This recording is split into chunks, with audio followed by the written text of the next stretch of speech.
Hello everyone, welcome to the week 2 of Business Operation Management. I'm Syeda Faiza Sogra. Today we are going to discuss about three crucial aspects of business operations, that is supply chain management, logistics, and production functions. Now, these are very essential for ensuring efficiency, cost effectiveness, and customer satisfaction in any business. And we will explore their definitions, their key components, and the role they play in overall business success.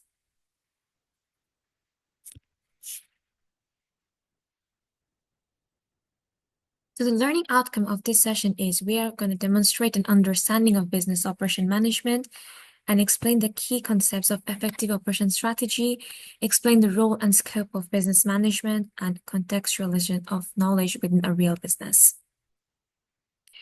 So in today's session, we're going to demonstrate an understanding of business operation management, which is a learning outcome 1. And at the end of the session, we will be able to acquire an in-depth knowledge about supply chain, logistics, and production functions in detail, and also learn about quality control process, and also explain case study on quality control. So supply chain, what do we understand by supply chain? Now, supply chain is the management of the flow of goods and services that includes all the process that transform from raw materials into final product. It involves streamlining of a business supply side activities to maximize customer value and gain competitive advantage in the marketplace. So what are the key components of supply chain management? Sourcing and procurement, selecting suppliers and acquiring raw materials. Then we have production, that means transforming the raw materials to finished goods. Then we have inventory management, where we ensure the right amount of stock is available at the right time for the right customer so we can deliver them at the right doorstep. Warehousing, storing goods before they're distributed. And logistics and distribution, that means moving products from one point to another. Customer service, ensuring customer satisfaction through timely and accurate deliveries. Because as customers, when we think from that perspective, they do not like any delay when they're about to receive their product. So why do we think supply chain management is important? Now, effective supply chain management, it helps business to reduce the cost by optimizing process and eliminate waste. And then enhance efficiency by streamlining operations, and also improve customer satisfaction through timely deliveries, and gain competitive advantage by responding quickly to market changes. Now, in this small diagram, we can see that there is an internal supply chain and there is an external supply chain. Now, what do we understand when we say internal supply chain? That means any person or any function or any department that's involved while making the product that is inside the organization that the organizations have control over.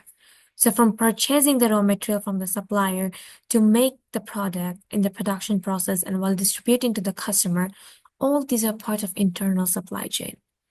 And the suppliers from where we get the raw materials or the customer where we deliver the end product are our external supply chain. Moving to logistics. What is logistics? Logistics refers to the process of planning, implementing, and controlling the efficient movement and storage of goods, services, and information from origin to consumption. While often used interchangeably with supply chain management, logistics is a subset of supply chain management that focuses specifically on transportation and warehousing. It is the aspect of the supply chain that involves the flow of goods and services from point of production to the point of use by the end user, which is a consumer. And the aim of the logistic is to ensure that the goods and the services that arrive at the right place at the right time, in the right order and right condition. The customer is the focus of all activities involved in this process. So how business actually get the right goods in the right quantity in the right time to the right place. So logistics requires various processes such as scheduling, planning, executing, and controlling costs to ensure efficient flow of resources. It involves work in process and the finished goods within the supply chain. So what are the key functions of logistics? Transportation, so where we move goods via land over sea. And then we have warehousing, where we store goods before they're distributed. Then we have inventory management, where we keep track of the stock levels. And order fulfillment, where you ensure customers' orders are processed and delivered correctly. And then we have reverse logistics, where managing returns and recycling process. Types of logistics. Now, inbound logistics, what do we understand by inbound logistics? Now, it means that managing the flow of raw materials into a company. Then we have outbound logistics, which is like delivering the finished product to the customer. Then we have third-party logistics, which is outsourcing logistics operations to specialist providers. Then we have reverse logistics, who deal with the returns and the recycling of the product. Then we have role of technology in logistics. So technology, they play a crucial role in modern logistics by improving efficiency and visibility. So GPS and telematics for real-time tracking, where you can share the live tracking where the product is and how long it's going to take to get it delivered. Then we have warehouse management system for efficient storage and retrieval. Then we have Internet of Things for monitoring shipments, and then we have artificial intelligence and big data for predictive analytics to see the data and analyze them for more efficient procedures and strategies. Then we have production. What is production? Production refers to the process of transforming raw materials into finished goods or services. Now, it involves planning, scheduling, and executing operations to ensure efficient output. So, types of production system, we have job production, which is custom-made products, for example, handmade furniture. Then we have batch production, means production in groups, for example, bakery goods. Then we have mass production, which is large-scale manufacturing, for example, automobiles. And then we have continuous production, that is non-stop production, for example, oil refining. So what are the key functions of production? We have product design and development, where we create new products, design new product. We have capacity and planning, where you ensure product meets the demand, the production level meeting the demand level.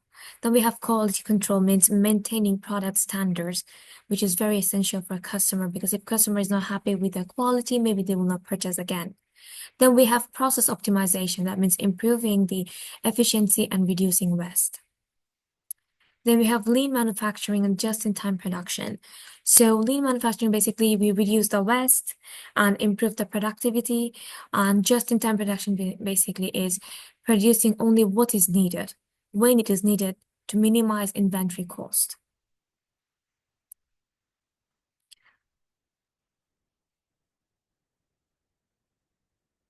So then we have 4 factors of production.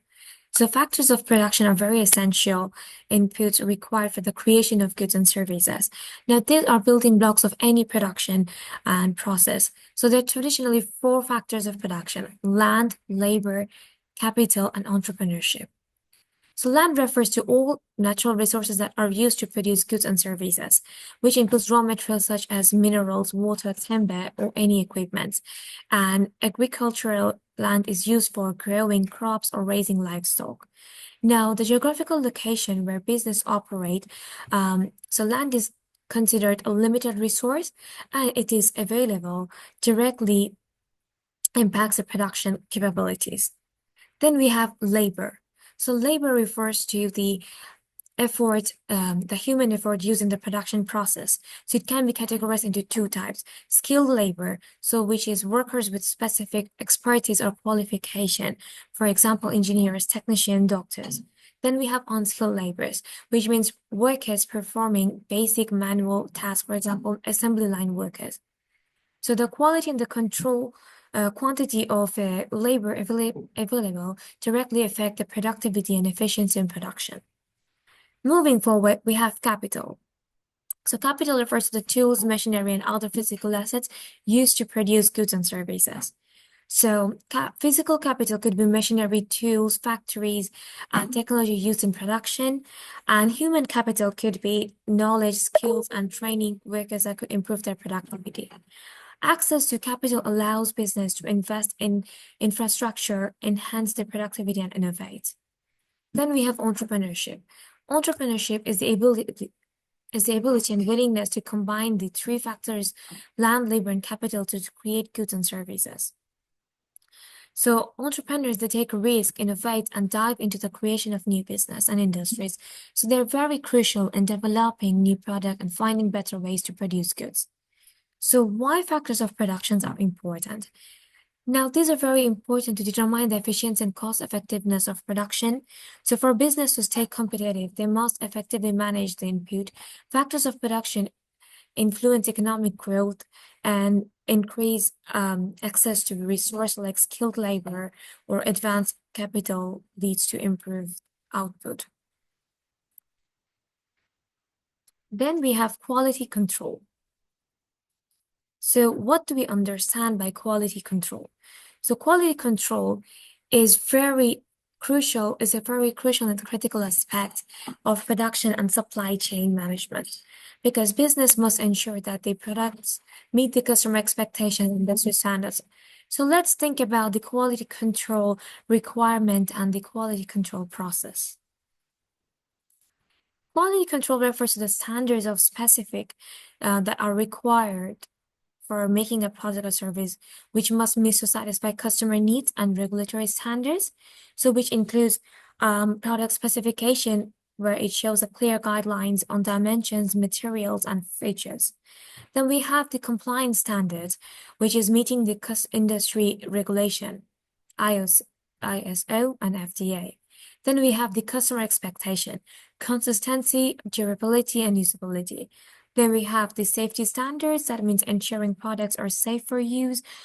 Quality requirements help business meet legal obligation, enhance the customer satisfaction, and gain a competitive edge in the market. So quality control process. So basically, this is a process of ensuring product meet the desired quality standards and through the systematic testing and inspections. For example, quality planning, defining the quality standard and metrics for production. Quality assurance, that means ensuring the process are in place to prevent defects before they occur. Then we have inspection and testing, that means checking the finished products to ensure they meet the specification.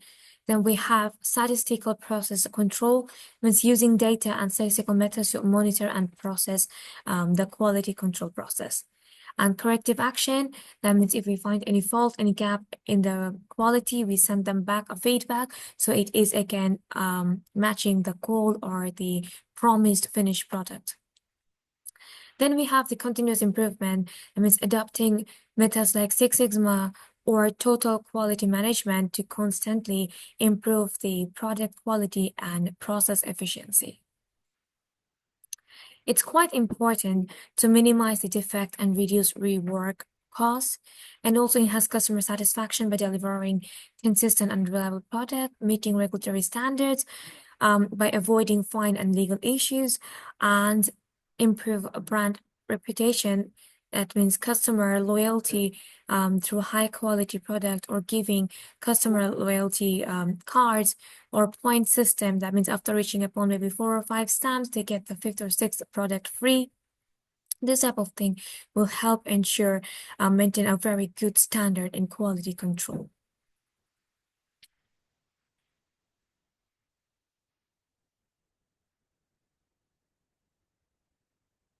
And that is it. Thank you.